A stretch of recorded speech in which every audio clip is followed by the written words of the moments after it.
오늘의 헤드라인입니다. 오늘 아침 서울이 영하 7도까지 떨어지는 등 반짝 추위가 찾아왔습니다. 낮에는 기온이 올라 추위가 풀리겠지만 밤부터 중국발 스모그가 유입되면서 미세먼지가 짙어지겠습니다. 안성에 이어 충북 충주의 한우 농가에서도 구제역이 발생했습니다. 정부는 구제역 확산을 막기 위해 전국에 48시간 일시 이동 중지 명령을 내리고 가축 시장을 3주간 폐쇄하기로 했습니다. 국내 연구진이 장애로 손을 움직이지 못하는 사람을 위한 웨어러블 로봇을 개발했습니다. 장갑처럼 착용하면 로봇이 사용자의 의도를 예측해 원하는 동작을 자연스럽게 움직입니다.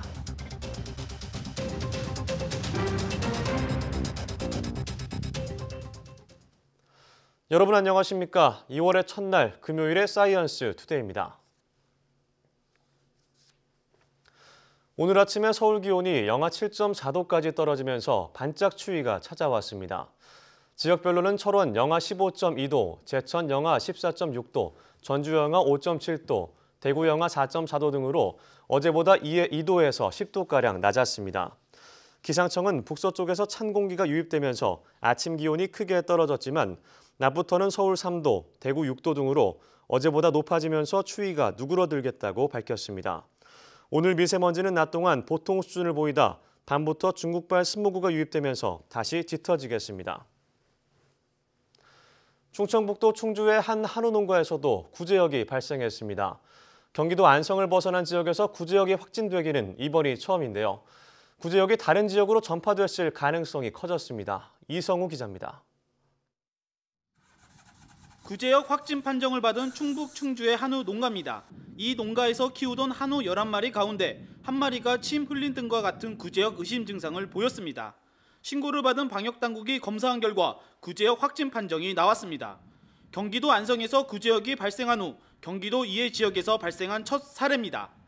이 농장은 첫 번째 구제역이 발생한 경기도 안성시 금강면 젖소 농장에서 50여 킬로미터 떨어진 곳에 위치하고 있습니다.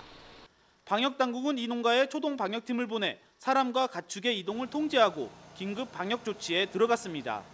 여기에 이 농장의 소 11마리를 긴급 매몰 처분하기로 하고 이 농장을 중심으로 반경 500m 안쪽에 있는 2개 농장의 소 38마리도 구제역 확산 방지 차원에서 예방적 매몰 처분할 계획입니다. 또 이 농가를 중심으로 반경 3km 안쪽에는 차량과 가축 등의 이동을 통제할 초소를 설치합니다.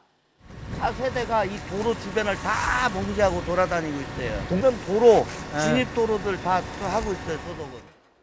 충청북도는 지난해 9월 이 농가에 공수 의사를 보내 구제역 백신을 접종했습니다. 구제역 예방 백신 접종은 6개월 단위로 이뤄지는데 이 농가의 경우 아직 재접종 시기가 되지 않은 것으로 전해졌습니다. 방역당국은 일단 이 농가가 안성 지역의 구제역 간역 농가 2곳과 역학관계가 없는 것으로 파악하고 있습니다. 안성의 발책농가에 대한 역학조사 결과를 토대로 봤을 때 현재까지 안성 발책농가하고 우리 도의 발책농가의 역학관계는 지금 없는 걸로 일단은 그렇게 판단됩니다. 하지만 구제역이 경기도 안성을 벗어나 충북 지역에서도 발생함에 따라 구제역이 전국으로 확산하지 않을지 우려가 커지고 있습니다. YTN 이성우입니다. 이렇게 경기도 안성에서 처음 발생한 구제역이 사흘 만에 50km 이상 떨어진 충주까지 전파된 것으로 확인되면서 방역당국이 바짝 긴장하고 있습니다. 정부는 설 연휴 전에 구제역 확산을 막기 위해 전국을 대상으로 48시간 일시 이동 중지 명령을 내리는 등 고강도 방역 대책에 나섰습니다. 천상규 기자의 보도입니다. 이번에 세 번째로 구제역이 발생한 농가는 첫 발생지인 경기도 안성시 금강면에서 50km 정도 떨어져 있습니다. 첫 발생 후 사흘 만인데 구제역이 경기도를 벗어나 충청 지역으로 확산했을 가능성 때문에 방역당국의 비상이 걸렸습니다. 농림부는 구제역이 인근 지역으로 확산하자 긴급 가축 방역 심의회의를 소집해 전국을 대상으로 48시간 일시 이동 중지 명령을 내리기로 결정했습니다. 이와 함께 모든 우제류 시장을 3주간 폐쇄하는 등 고강도 카드를 꺼내들었습니다. 설명절에 차량과 사람의 이동이 많아 구제역 전파 우려가 높기 때문에 명절 연휴 시작 전에 조기에 차단하기 위한 조치입니다. 국민 여러분께도 부탁드립니다. 구제역이 발생한 농장과 지역에 대한 방문을 최대한 자제해 주시고 불가피하게 방문하게 되시면 차량 소독에 협조해 주시기 바랍니다. 이동 중지 명령이 발동되면 소, 돼지 등 우제류의 이동이 전면 금지되고 사료 차량, 지휘 차량 등 축산 관련 차량의 이동도 금지됩니다. 대신 가축 전염병 확산 방지를 위해 우제류 축산 농장과 관련 작업장 등에 일제히 소독 작업을 실시합니다. 또 전국 우제류 가축 시장을 3주간 폐쇄하고 이 기간에 시장 내외부와 주변 도로 등을 매일 집중 방역하게 됩니다. YTN 천상규입니다. 정부는 오늘 담화문을 발표하고 설 명절을 앞두고 잇따른 구제역 발병과 관련해 명절 기간 24시간 비상태세를 유지하고 집중 소독을 벌이겠다고 밝혔습니다. 관계장관 합동 담화문 내용 직접 들어보겠습니다. 정부는 구제역 확산 가능성을 철저히 차단하기 위해 그 어느 때보다도 강화된 최고 수준의 방역 대책을 추진키로 하였습니다. 첫째, 정부는 전국의 축산 농가, 축산 관계자와 차량을 대상으로 해서 1월 31일 어제 오후 6시 18시부터 2월 2일 18시까지 48시간 동안 이동 중지 명령을 발령을 하였습니다. 둘째, 일시 이동 중지 기간 동안 축산 관련 시설 그리고 차량 등에 대한 집중적인 소독을 실시하고 이후에도 동원 가능한 모든 자원을 활용하여 소독에 총력을 다하겠습니다. 셋째, 소, 돼지에 대한 백신 긴급 접종 조치를 전국으로 확대하고 조기에 완료토록 하겠습니다.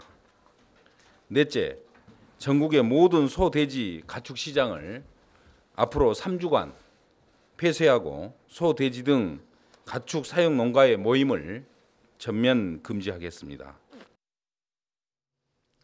장애로 손을 쓸 수 없는 사람들이 원하는 대로 물건을 잡을 수 있게 도와주는 웨어러블 로봇이 개발됐습니다.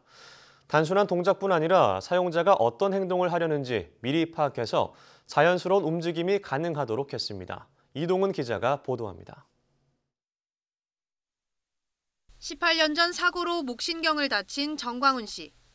팔다리에 장애를 입어 손을 마음대로 쓸 수 없습니다. 그런데 장갑 형태의 기기를 착용하자 앞에 있는 커피컵을 들어 올리더니 자연스럽게 입으로 가져가 마시기까지 합니다. 컵이나 아니면 매끄러운 무언가를 잡거나 또는 무거운 무언가를 잡기가 거의 불가능해요. 뭐 손가락에 걸어서 또는 두 손으로 억지로 힘들게 그것도 무겁지 않은 그런 것들만 겨우 움직일 수 있는 그런 수준인데. 정 씨가 착용한 장갑은 국내 연구진이 개발한 웨어러블 로봇입니다. 단순히 동작을 도와주는 것뿐 아니라 사용자의 의도를 미리 파악해 원하는 대로 움직일 수 있습니다. 먼저 머리에 착용한 카메라가 사용자의 행동을 촬영해 컴퓨터로 보냅니다. 그러면 딥러닝 기술로 이 행동을 분석한 뒤 로봇에 명령을 내려 움직이도록 하는 원리입니다. 둘 사이의 그 어떤 상관관계 정보를 그 학습을 통해서 모델이 획득합니다. 가령 뭐 손이 물체에 가까이 접근해 가면서 뭐 속도가 준다든가 하면 아, 이게 물체를 잡으러 가는 거구나 하는 식의 그런 판단을 내릴 수 있는 겁니다. 기존 웨어러블 로봇과 달리 버튼을 누르거나 직접 명령을 내리지 않아도 자연스럽게 사용자의 다음 행동을 예측할 수 있습니다. 또 하나의 모터로 다양한 형태의 물체를 잡을 수 있도록 장갑의 기술적 유연성도 높였습니다. 사용자의 의도와 주변 환경의 상황까지 다 고려한 그런 방식으로 장애인을 도와줄 수 있는, 보조할 수 있는 그런 로봇을 제어할 수 있게 되므로 되게 좋은 여러 가지 면에서 확장성이 높은 그런 기술이 될 것 같습니다. 연구팀은 이 기술을 장애가 있는 사람이나 몸이 불편한 노인의 생활을 돕는 데 활용할 계획입니다. 또 게임이나 스포츠는 물론 다양한 로봇을 제어하는 데도 이 기술을 접목할 수 있을 것으로 기대했습니다. YTN 사이언스 이동훈입니다.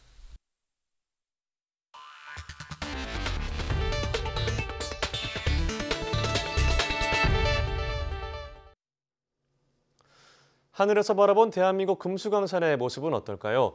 YTN 사이언스가 제주도에서부터 강원도 철원까지 우리 땅의 사계절을 100% 항공 촬영만으로 담은 UHD 다큐멘터리 뷰티풀 스카이를 선보입니다. 신현준 기자의 보도입니다.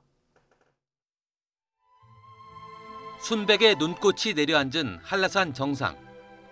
산머리가 떨어져 나가 움푹 팼다는 백록담 신화처럼 신비로운 기운이 가득합니다. 화산 분출물이 퇴적돼 생긴 아부 오름은 아버지가 가부좌를 튼 형세입니다. 겨울 철새의 휴식처 호수에선 가창오리의 날갯짓과 함께 붉은 해가 떨어집니다. 하늘과 땅이 모두 푸른 청산도. 다도에 포근한 봄바람이 불어오자 노란 유채꽃이 생기를 더합니다. 푸르름 가득한 보성 녹차밭. 갓난아이의 보드라한 볼처럼 갓싹을 틔운 찻잎을 따는 손길이 분주합니다. 알록달록 화려한 단풍 옷으로 갈아입은 내장산은 가을의 정취를 한껏 뽐냅니다. 하늘을 담은 주산지와 단풍으로 물든 주황산의 조화는 그 어떤 비경에도 견주기 힘듭니다. 하늘 아래 구름인가, 바다 위에 안개인가. 빛이 드리워지고 서서히 거치는 해무 사이로 외연도의 진면목이 드러납니다. 우리나라에서 가장 큰 인공호수, 하늘을 담은 듯한 충주호가 얼굴을 내밉니다. 울산의 바위가 천재의 부름을 받아 금강산으로 가다 멈춰섰다는 설악산 울산바위. 병풍처럼 우뚝 솟은 산세가 보는 이의 가슴을 설레게 합니다. 소금강 10km 물길을 굽이굽이 따라 내려가다 보면 작은 금강산이란 이름에 고개가 절로 끄덕여집니다. 수도 서울을 굽어보는 북한산. 만경대와 백운대, 인수봉 3개의 봉우리가 뿔처럼 솟아있습니다. 우리나라가 아름다운 줄은 알고 있었지만 머리로 아는 것과 눈으로 보는 것은 정말 큰 차이라는 걸 느꼈고요. 바쁘신 분들이나 여유가 없는 분들은 영상으로나마 꼭 확인하셨으면 좋겠습니다. 새처럼 창공을 날아 우리 땅의 깊고 청아한 멋을 음미하는 다큐멘터리 뷰티풀 스카이는 YTN과 YTN 사이언스 TV를 통해 볼 수 있습니다. YTN 신현주입니다. 영국 해안으로 밀려온 해양 포유류 내장에서 모두 미세 플라스틱이 검출됐다는 연구 결과가 나왔습니다. 영국 엑시터 대학 등 공동 연구팀은 해안에서 발견된 10종의 돌고래와 바다 표범 등 해양 포유류 50마리의 내장을 검사한 결과 모든 개체에서 5mm 미만의 미세 플라스틱이 발견됐다고 밝혔습니다. 이번에 발견된 미세 플라스틱의 84%는 옷이나 어망, 칫솔 등에서 나오는 합성 섬유였으며 나머지는 식품 포장재와 플라스틱 병에서 나온 것으로 추정됩니다. 연구팀은 다만 미세 플라스틱의 입자수가 평균 5.5개로 상대적으로 낮았다며 포유류들이 내장기관을 통해 배출했거나 토해낸 것으로 보인다고 설명했습니다. 국내 연구팀이 잘 휘어지고 극한 환경에서도 녹슬지 않는 니켈을 이용해 투명 전극을 만들었습니다. 가천대와 서울대 연구팀은 산화 니켈로 잉크를 대량 제조한 뒤 이를 레이저를 활용해 프린트하는 방식으로 유연하면서도 투명한 전극을 생산하는 데 성공했다고 밝혔습니다. 이 투명 전극은 10,000번 휘거나 비틀어도 매우 안정적으로 기능을 유지했으며 400도씨 이상의 고온과 바닷물 속 환경에서도 녹슬지 않을 정도로 내구성이 뛰어난 것으로 확인됐습니다. 연구팀은 현재 개발된 은이나 구리 소재로 된 투명 전극의 경우 비싸거나 녹슬 우려가 있다며 이번에 개발된 니켈 전극이 휘고 접히는 차세대 디스플레이 등의 개발에 활용될 수 있을 것으로 기대했습니다. 미래 산업인 인공지능, 즉 AI 분야에서도 미국과 중국의 특허 경쟁이 치열하게 벌어지고 있습니다. 세계 지적재산권 기구가 발표한 보고서를 보면 AI 분야 특허 건수 1위는 미국 IBM으로 모두 8,920건을 등록했고 이어서 미국 마이크로소프트와 일본의 도시바, 우리나라의 삼성과 일본의 NEC가 2위부터 5위에 올랐습니다. AI 특허 건수 상위 20개 대학 연구기관 중 17곳은 중국의 기관이었고 나머지 3곳은 우리나라의 대학 연구기관이었습니다.